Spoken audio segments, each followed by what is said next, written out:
Fala galera, vocês estão bem? Espero que sim. Aqui a gente está na questão 27 da prova de 2019, primeiro semestre. O gráfico indica como varia a intensidade de uma força aplicada ininterruptamente sobre um corpo enquanto é realizado um deslocamento na mesma direção e no mesmo sentido das forças aplicadas. Então vamos dar uma olhada no gráfico, né? Aqui o eixo X é o deslocamento em metros, então alguma coisa está sendo movida, né, por alguns metros. E aqui é a força que você está aplicando nesse objeto que está se movendo. Essa força é dada em newtons. Então, aqui, nos primeiros 2 metros, aplica 60 de força. Depois, nos próximos 4 metros, aplica 40 de força. E depois, nos últimos 2 metros, aplica 20 de força. Vamos voltar aqui para a questão. Na física, existe uma grandeza denominada trabalho. O trabalho de uma força durante a realização de um deslocamento é determinado pelo produto entre essas duas grandezas, quando ambas têm a mesma direção e sentido. Então, o que ele está falando aqui para a gente?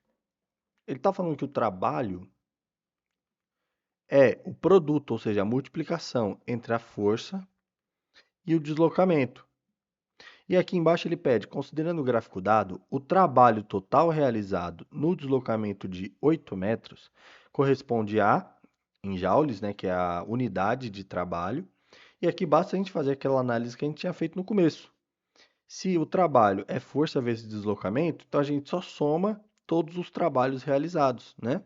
Então, primeiro, ele, por 2 metros, ele aplicou 60 de força. Depois, por 4 metros, ele aplicou 40 de força. E nos últimos 2 metros, aplicou 20 de força. Quanto que dá isso? Aqui dá 120, aqui dá 160 e aqui dá 40. Então, o trabalho total realizado foi 120 mais 160 mais 40. 120 mais 40 dá 160.